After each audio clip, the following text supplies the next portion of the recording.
So hello everyone. Today we are going to discuss about locomotion and movement. Movement जो है वो significant feature होता है सभी लिविंग्स का, एनिमल, प्लांट, ये सब मूवमेंट शो करते हैं. Streaming of protoplasm in the unicellular organism जैसे amoeba. Streaming of protoplasm in unicellular organism जैसे अमीबा एक सिंपल मूवमेंट का एग्जांपल है. Movement of cilia, flagella, tentacles, ये सब कई ऑर्गेनिज्म में देखने को मिलते हैं. जॉ का, लिम्स का, आईलिड का, टंग का, ये सब क्या है? एक मूवमेंट है. सम ऑफ द मूवमेंट, कुछ मूवमेंट ऐसे हैं जो लोकेशन को चेंज कर देते हैं, उनको हम लोकोमोटरी मूवमेंट बोलेंगे, है ना. पैरामीशियम में जो सीलिया है वो हेल्प करता है उसके movement of help in the movement of food through cytopharynx and in the locomotion as well, है ना. लोकोमोशन में भी मदद करता है. हाइड्रा जो अपने टेंटिकल्स को यूज़ करता है प्रे को पकड़ने के लिए और लोकेशन के लिए भी यूज़ करता है. ठीक है. हम लोग भी अपना लिम्स का यूज़ करते हैं बॉडी पोस्चर लोकोमोशन के लिए. अब all locomotion are movement but all movement are not locomotion. ठीक है. Food, shelter, mate, suitable breeding place, ground को ढूंढने के लिए मूवमेंट की क्या होती है? ज़रूरत होती है. टाइप ऑफ मूवमेंट की बात करें तो अमीबाइड, सीलेरी और मस्कुलर. अमीबाइड, सीलेरी और मस्कुलर मूवमेंट तीन मेन हैं. ठीक है. अमीबाइड मूवमेंट जो होता है मैक्रोफेज और ल्यूकोसाइट शो करते हैं. मैक्रोफेज और ल्यूकोसाइट शो करते हैं, है ना. स्यूडोपोडिया बनता है. स्ट्रीमिंग ऑफ प्रोटोप्लाज्म, ठीक है, इन अमीबा. अच्छा देखना, cytoskeletal element like microfilament, myofilament नहीं, microfilament are also involve in amoeboid movement.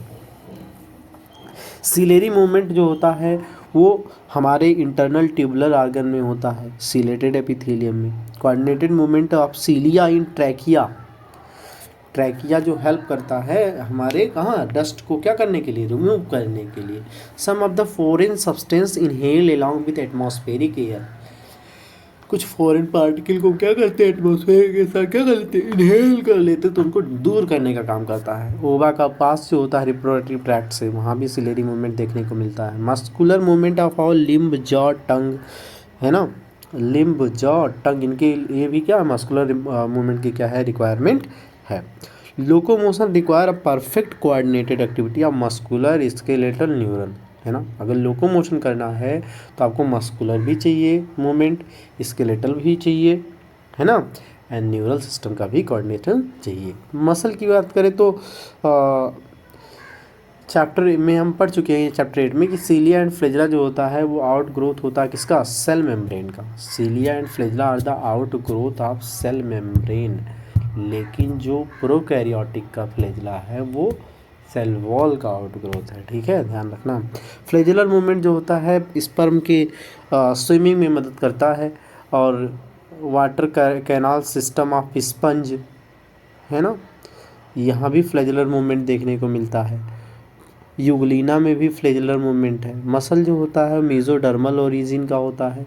40 से 50%, ध्यान रखना, 40 से 50% of body weight of human adult का जो 40 से 50% बॉडी का वेट है वो मसल्स कंट्रीब्यूट करता है. द स्पेशल प्रॉपर्टी, जैसे मसल की प्रॉपर्टी क्या है? Excitability, contractility, extensibility and elasticity, है ना. Excitability, contractility, extensibility, elasticity. Muscle जो होते हैं डिफरेंट क्राइटेरिया के बेस पे उनको लोकेशन, अपीयरेंस और नेचर ऑफ रेगुलेशन के बेस पे उनको बांटा गया 3 हिस्से में. लोकेशन, अपीयरेंस और नेचर ऑफ रेगुलेशन के बेस पे उनको बांटा गया 3 पार्ट पे. स्केलेटल मसल, विसरल मसल और कार्डियक मसल. स्केलेटल मसल की बात करें तो ये स्ट्रिप्ड अपीयरेंस होता है ना. माइक्रोस्कोप से अगर देखते हैं तो इनमें रेखाएं पाई जाती हैं, इसलिए इसको स्ट्रेटेड मसल कहते हैं. Voluntary control of the nervous system. Voluntary control होता है, इनवॉलेंट्री नहीं, वॉलेंट्री कंट्रोल होता है किसका? नर्वस सिस्टम का. ठीक है. इसलिए इनवॉलेंट्री मसल भी कहते हैं। ये लोकोमोशन और बॉडी पोस्चर को चेंज करने में इन्वॉल्व होते हैं। विसरल मसल की बात करें तो inner walls of hollow organ, visceral muscle जैसे एलिमेंट्री कैनाल, रिप्रोडक्टिव ट्रैक्ट, है ना, इनमें स्टेशन नहीं होती है, स्मूथ अफेयरेंस के वजह को स्मूथ मसल या नॉन स्टेटेड मसल कहते हैं। Their activity are not under the voluntary control of the nervous system, है ना। Transportation of food through the digestive tract and gamete through the genital tract, ये जो होता है इन कुछ चीज़ों में क्या करते हैं, ये मदद करते हैं, ठीक है। As the name suggest, cardiac muscle जो होता है हार्ट का मसल है और ये ब्रांचिंग पैटर्न शो करती है। इसमें इंटरकलेक्टेड डिस्क भी पाया जाता है। ये इनवॉलेंट्री है और nervous system does not control their activity directly, ये लिखा, मतलब ऐसा नहीं कि करता ही नहीं, डायरेक्टली नहीं करता, ठीक है। लेट अस एग्जामिन अ स्केलेटल मसल। हम स्केलेटल मसल अगर देखें तो स्केलेटल मसल जो होता है वो मसल बंडल या फेसिकल्स का बना होता है। मसल बंडल या किसका बना होता है, फेसिकल्स का बना होता है, ठीक है। मसल बंडल या किसका बना होता है, फेसिकल्स का बना होता है, जिसके ऊपर एक कनेक्टिव टिश्यू की लेयर होती है, कोलेजिनस कनेक्टिव टिश्यू की लेयर होती है, जिसको फेशिया कहते हैं। क्या कहते हैं इसको, फेशिया कहते हैं। Each muscle bundle contain a number of muscle fibre, each muscle bundle contain a number of muscle fibre, ठीक है। ईच मसल फाइबर, जो मसल बंडल है उसमें मसल फाइबर होते हैं। मसल बंडल में क्या होते हैं, मसल फाइबर होते हैं, जिसको मसल सेल बोलते हैं। ये एनाटॉमिकली क्या है, एनाटॉमिकली यूनिट है किसका, स्केलेटल मसल का, ठीक है। मसल फाइबर जो होता है उसका प्लाज्मा मेम्ब्रेन, मसल फाइबर या मसल सेल, ठीक है, ये मिल करके क्या बनाते हैं, मसल बंडल, है ना। तो ध्यान सुनिएगा पूरा क्या है। स्केलेटल मसल है, उसको काटो, मसल बंडल्स मिलेंगे, मसल बंडल्स में क्या मिलेगा, मसल फाइबर मिलेगा, इसको मसल सेल कहोगे। मसल सेल जो होता है उसकी सेल मेम्ब्रेन को आप सार्कोलेमा कहोगे, उसके अंदर के प्लाज्म को सार्कोप्लाज्म कहोगे, उसके रेटिकुलम को आप सार्कोप्लाज्मिक रेटिकुलम कहोगे। सिंसियम होता है, मेनी न्यूक्लियाई पाया जाता है, या और store house of calcium ion होता है ये सार्कोप्लाज्मिक रेटिकुलम। इनका जो कैरेक्टरिस्टिक्स है, इनमें क्या पाया जाता है, मायोफिब्रिल पाए जाते हैं पैरेलली, ठीक है। मायोफिब्रिल या मायोफिलामेंट, मायोफिब्रिल या मायोफिलामेंट पाया जाता है। मायोफिब्रिल जो होता है उसमें क्या होता है, alternate dark and light band होते हैं। और जब हम डिटेल स्टडी करते हैं इन मायोफिब्रिल का, जिनमें डार्क और लाइट बैंड पाया गया, तो हमें पता चलता है कि ये दो प्रोटीन पाए जाने की वजह से ऐसा होता है। इनके नाम हैं एक्टिन एंड मायोसिन। इनके नाम क्या हैं, एक्टिन और मायोसिन। लाइट बैंड जो होता है उसमें एक्टिन प्रोटीन होता है, इसको आई बैंड कहते हैं, आइसोट्रॉपिक बैंड कहते हैं। जबकि जो डार्क बैंड होता है वो एनआइसोट्रॉपिक बैंड है। कैसा है, एनआइसोट्रॉपिक बैंड है, डार्क बैंड है, ठीक है। ये हो गया। उसके बाद की अगर हम बात करें तो एनाइसोट्रॉपिक बैंड में मायोसिन होता है, ठीक है। बोथ प्रोटीन, दोनों प्रोटीन जो होते हैं रॉड लाइक स्ट्रक्चर में होते हैं, पैरेलली अरेंज होते हैं मायोफिब्रिल के लॉन्गिट्यूडिनल एक्सिस में। एक्टिन फिलामेंट जो होता है थिन होता है compare to myosin filament, hence इसलिए इसको थिन और थिक फिलामेंट हम लोग कहते हैं। आई बैंड जो होता है, I band is an elastic fibre called Z line which bisect it. Z line क्या करता है, आई बैंड को क्या करता है, बाइसेक्ट करता है, उसको दो बराबर हिस्सों में क्या कर देता है, बांट देता है। द थिक फिलामेंट जो है ए बैंड, ये held together middle of this band, इन दोनों बैंड के कहाँ होता है, बीच में होता है, और इसके बीच में एक एम लाइन होता है, middle line of this band. A band के बीच में क्या होता है, एक एम लाइन होता है। ए और आई बैंड जो होते हैं वो अल्टरनेटली जो होते हैं मायोफिब्रिल की पूरी लंबाई में अरेंज होते हैं, ठीक है। दो सक्सेसिव जेड लाइन के बीच जो होता है फंक्शनल यूनिट ऑफ कंट्रैक्शन का हो पाया जाता है, इसको सार्कोमेयर कहते हैं। रेस्टिंग स्टेट में जो होता है edges of thin filament, thin filament के जो एज हैं वो थिक फिलामेंट के ऊपर पार्थली ओवरलैप किए होते हैं, है ना। और यहाँ एक सेंट्रल पार्ट में जो होता है, सेंट्रल पार्ट में थिक फिलामेंट के जो ओवरलैपिंग हिस्सा ना ओवरलैप रहता है उसको हम एच जोन कहते हैं, लेकिन जब कॉन्ट्रैक्शन होता है तो एच जोन क्या होता है, डिसअपीयर हो जाता है। ठीक है। और स्ट्रक्चर ऑफ कॉन्ट्रैक्टाइल प्रोटीन की अगर हम बात करें तो structure of contractile protein, each actin filament is made of 2F filament. 2F filament का बना होता है, helically wound to each other, एक दूसरे को क्या किया रहता है, वाउंड किया रहता है। Each F actin is a polymer of monomeric G actin. ध्यान रखना, ध्यान सुन पहले, ईच एक्टिन, हर एक्टिन जो है वो एफ फिलामेंट एफ एक्टिन से बना होता है, और एफ एक्टिन पॉलीमर है किसका, जी एक्टिन का, ग्लोब्यूलर एक्टिन का। ठीक है। Two filament of another protein, दो फिलामेंट होते हैं एक और प्रोटीन को बोलते हैं ट्रोपोमायसिन। वो भूरी कलर की जो रस्सी दिखती है वो ट्रोपोमायसिन है। ठीक है। ये भी इसी के साथ पैरेलली क्या करता है, क्लोज होता है इसी के पूरी लंबाई के। और कॉम्प्लेक्स प्रोटीन जिसका नाम है ट्रोपोनिन। अच्छा, ट्रोपोनिन कॉम्प्लेक्स है, क्या बात है, वाह। ट्रोपोनिन जो होता है रेगुलर इंटरवल पे होता है ट्रोपोमायोसिन के, कहाँ, ट्रोपोमायोसिन के रेगुलर इंटरवल पे क्या पाया जाता है, ट्रोपोनिन। और रेस्टिंग स्टेट में ये जो ट्रोपोनिन का यूनिट है ये मास्क किए रहता है, ढके रहता है किसको, active binding site for myosin. Myosin जहाँ जुड़ता है उस जगह को एक्टिव बाइंडिंग साइट को क्या किया रहता है, ढके रहता है एक्टिन फिलामेंट पे।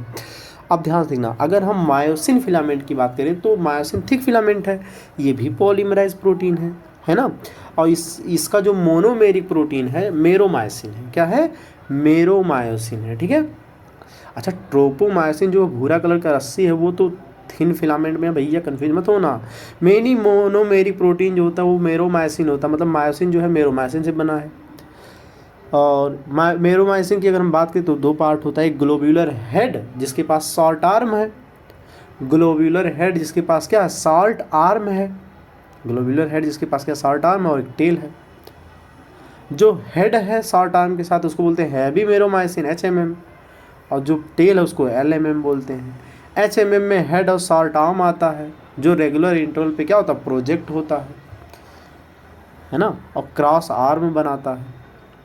ग्लोब्यूलर हेड जो होता है वो क्या है, ग्लोब्यूलर हेड एक एक्टिव एटीपेज एंजाइम है, और ये बाइंडिंग साइट है ATP and active site for actin. Binding site है ATP के लिए और एक्टिव साइट फॉर एक्टिन। ठीक है। तो आप यहाँ का जो डायग्राम है बहुत ध्यान से देखिएगा, बहुत इंपॉर्टेंट डायग्राम है। एक्टिन बाइंडिंग साइट ऊपर है, ATP बाइंडिंग साइट नीचे है, फिर हेड दिखाया गया, क्रॉस आर्म दिखाया गया। ठीक है। मैकेनिज्म ऑफ मसल कंट्रैक्शन की अगर हम बात करें, मैकेनिज्म ऑफ मसल कंट्रैक्शन की अगर हम बात करें तो ये स्लाइडिंग फिलामेंट थ्योरी से क्या किया जाता है, बेस्ट एक्सप्लेन किया जा सकता है ना। और थिन फिलामेंट जो है थिक फिलामेंट के ऊपर क्या करता है, स्लाइड करता है। और मसल कंट्रैक्शन शुरुआत कब होती है, जब सिग्नल दिया जाता है सेंट्रल नर्वस सिस्टम, है ना, से कहाँ तक, central nervous system motor neuron से भेजेगा सिग्नल। अब motor neuron along with muscle fibre, है ना, मसल फाइबर के साथ मिल करके एक मोटर यूनिट बनाता है। The junction between motor neuron and the sarcolemma of the muscle fibre is called neuromuscular junction और मोटर इंड प्लेट। ठीक है। Neural signal reaching this junction release a neurotransmitter, और न्यूरोट्रांसमीटर के acetylcholine which generate an action potential in the sarcolemma. Sarcolemma में क्या करता है, action potential क्या करता है, जनरेट करता है, और यहाँ निकल जाता है। ध्यान देखना, पूरे मसल फाइबर में क्या होता है, कैल्शियम आयन निकल जाता है सार्कोप्लाज्म से। Increase in calcium ion, calcium level जब बढ़ जाता है तो ये बाइंड कर जाता है ट्रोपोनिन से। अब ट्रोपोनिन से जब कैल्शियम आयन बाइंड हो जाएगा तो वो उसकी मास्किंग को क्या कर देता है, रिमूव कर देता है, जो जगह ढके रहता है वो खोल देता है। ठीक। Utilizing the energy from ATP hydrolysis, ATP को तोड़ेगा, उसकी एनर्जी को यूज़ करेगा। मायोसिन हेड अब बाइंड हो जाएगा, है ना, उस एक्टिव साइट से, है ना, थिन फिलामेंट के, और क्रॉस ब्रिज बना देगा। मतलब क्रॉस ब्रिज तब बनता है जब ATP का हाइड्रोलिसिस हो जाता है। ठीक है। अब फिर इसके बाद क्या होगा, क्रॉस ब्रिज पुल करेगा एक्टिन फिलामेंट को सेंटर ऑफ A बैंड की तरफ, Z line attach to the actin are pulled inward, inward की तरफ वो क्या हो जाएंगी, पुल्ड हो जाएंगी, thereby causing a shortening of sarcomere, sarcomere क्या हो जाएगा, छोटा हो जाएगा, जिसको हम कॉन्ट्रैक्शन बोलते हैं। It is clear from the above step that during shortening of the muscle contraction I band reduce तो हो गया, लेकिन ए बैंड जैसा था वैसा ही रहता है। The myosin releasing the ADP, अब मायोसिन क्या करेगा, वो जो एटीपी का हाइड्रोलिसिस किया था वो क्या करेगा, एडीपी और इनऑर्गेनिक फॉस्फेट को क्या करेगा, रिलीज़ कर देगा और रिलैक्स हो जाएगा। अब नया एटीपी बाइंड होगा, अब फिर से क्रॉस ब्रिज क्या हो जाएगा, ब्रोक हो जाएगा। एटीपी बनता है तो क्रॉस ब्रिज टूट जाता है, और एटीपी टूटता है तो क्रॉस ब्रिज बन जाता है। क्या बात है। The ATP is again hydrolyse, ATP फिर से हाइड्रोलाइज होगा, मायोसिन का हेड जा करके फिर से क्या कर देगा, ब्रिज फॉर्मेशन कर देगा। यही चीज़ें बार बार क्या होती रहती हैं, रिपीट होती रहती हैं। और प्रोसेस तब तक कंटिन्यू रहता है जब तक कैल्शियम आयन जो निकला वो वापस पंप ना हो जाए सार्कोप्लाज्मिक की सिस्टर्नी में, और जाकर कि वो एक्टिन फिलामेंट को क्या कर दे, मास्क कर ले। ठीक है, ध्यान सुनना, जेड लाइन जो होता है वो अपनी वापस पोजीशन पे चला गया तो उसको हम बोलते हैं रिलैक्सेशन। बार बार जब रिलैक्सेशन कॉन्ट्रैक्शन होता है तो लैक्टिक एसिड इकट्ठा हो जाता है और फटीग हो लगता हमको, है ना, थकान महसूस होता है, एनाएरोबिक ब्रेकडाउन ऑफ ग्लाइकोजन होता है। Muscle contain a red coloured oxygen storing pigment, Lal colour का ऑक्सीजन स्टोरिंग पिगमेंट पाया जाता है, इसको मायोग्लोबिन बोलते हैं। मायोग्लोबिन जो होता है उस जगह पे पाया जाता है जहाँ ज़्यादा रेडिश अपीयरेंस होता है, ऐसे मसल को हम रेड फाइबर बोलते हैं, है ना।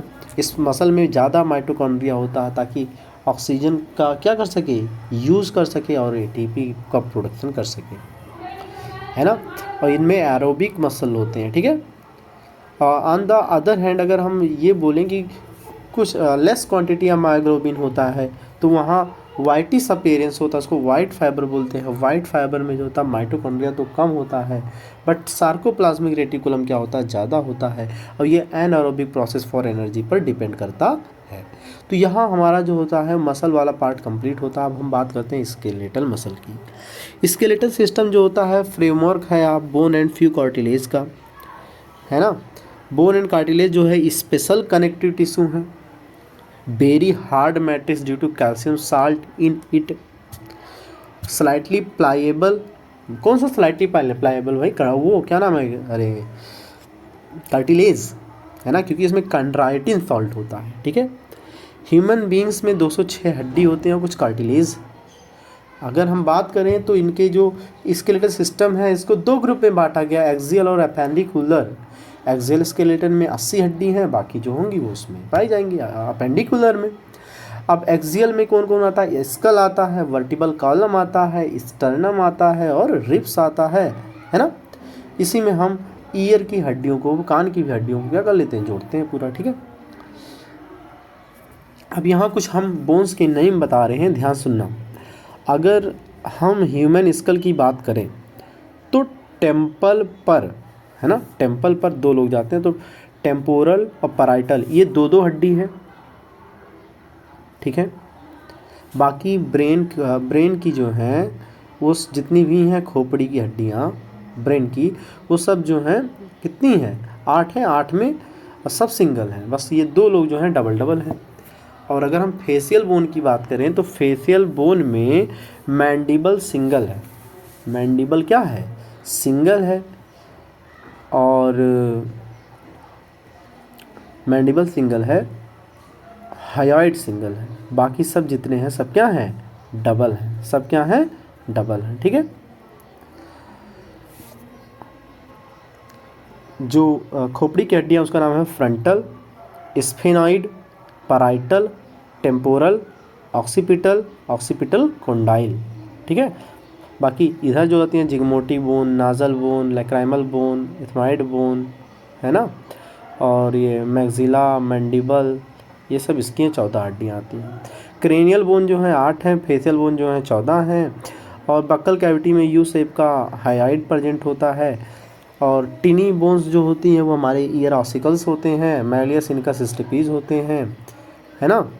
और अगर हम आगे की बात करें तो 2 ऑक्सीपिटल कोंडाइल, डाई कोंडाइलिक होता है हमारा, जो क्या होता है, स्कल, है ना, कि ये स्कल जो होता है आर्टिकुलेट करता है superior region of vertebral column. Vertebral column 26 serially arrange unit से बना होता है, डॉर्सली प्लेस होता है ना।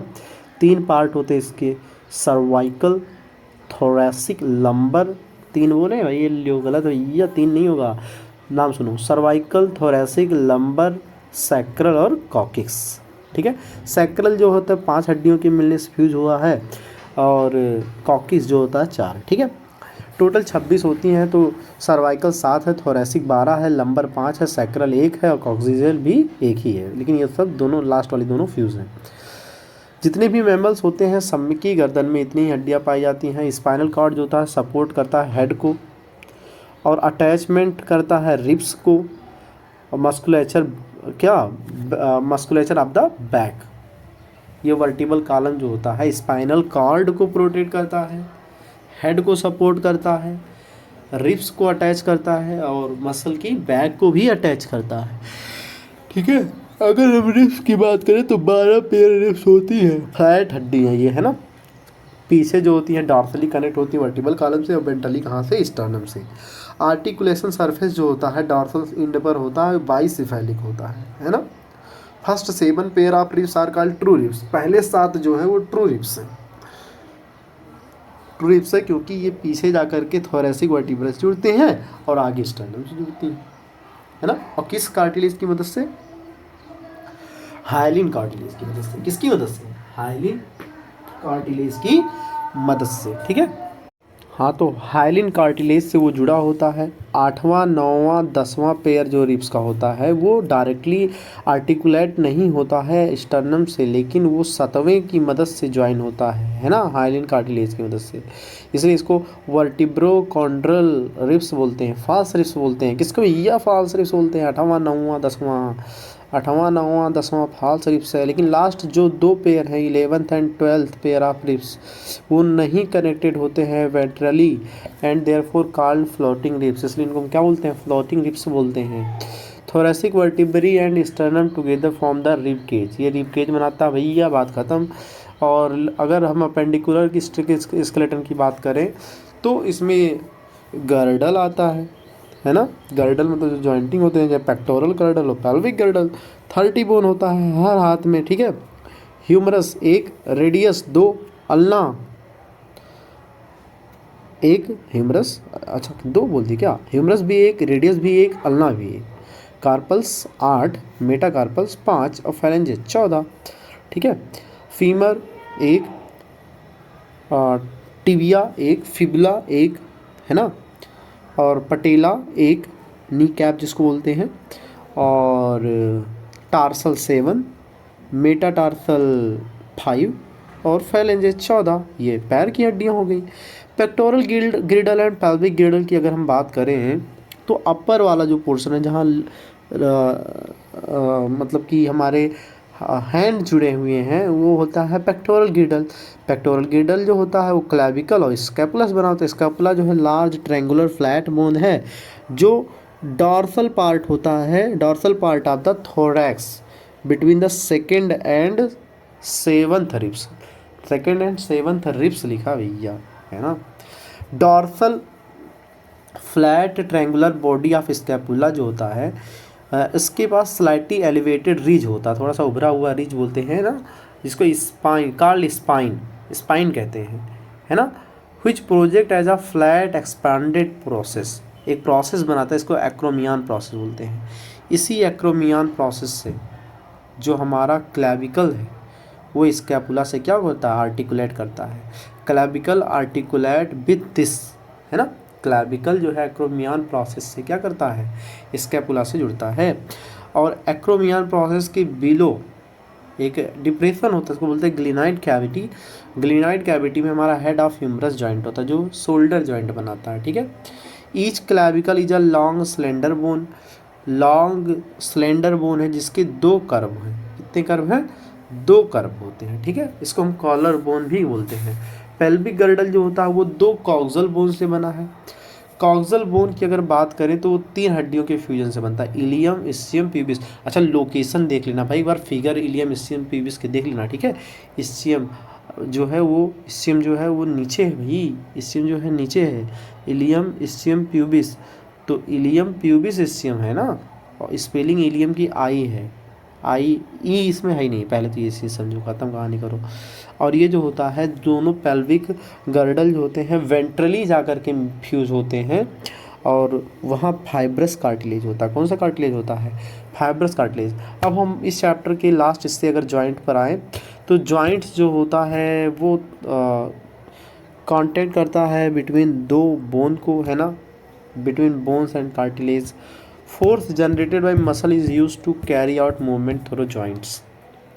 जॉइंट जो है एक फलक्रम का काम करता है। किसका काम करता है? Joint act as a fulcrum, ठीक है।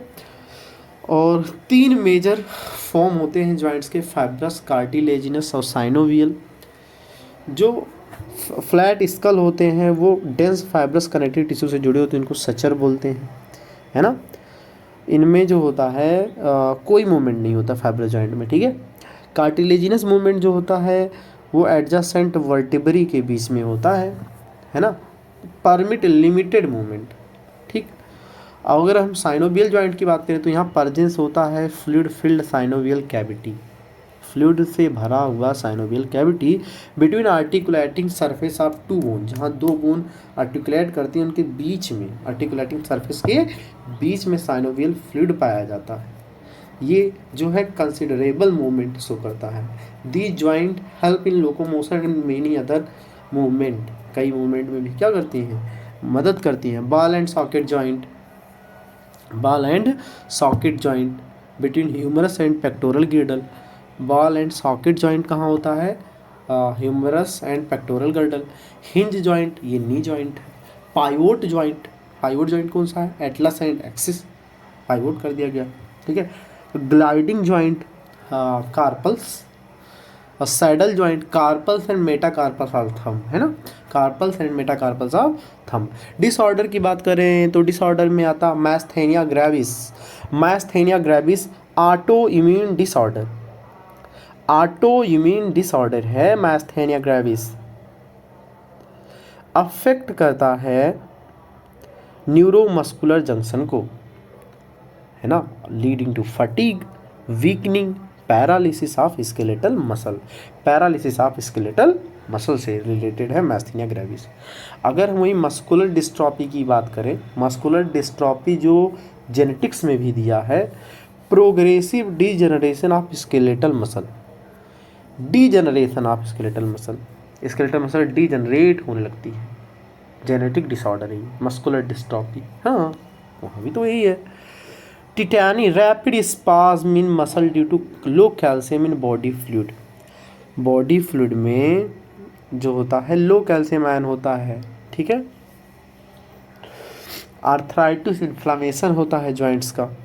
ऑस्टियोपोरोसिस एज रिलेटेड डिसऑर्डर है जो बोन मास को डिक्रीज कर देता है और फ्रैक्चर के चांसेस को बढ़ा देता है। ऐसा इसलिए होता है क्योंकि एस्ट्रोजन डिक्रीज हो जाता है। गाउट जो होता है इन्फ्लामेशन होता है जॉइंट्स का, क्यों? क्योंकि वहाँ एक्युमुलेशन हो जाता है किसका? यूरिक एसिड के क्रिस्टल्स का। या मसल फाइबर जो है एनाटॉमिकल यूनिट है मसल, एंड सार्कोमेयर जो है फंक्शनल यूनिट है। इसी के साथ चैप्टर खत्म। वाह वाह, क्या बात है।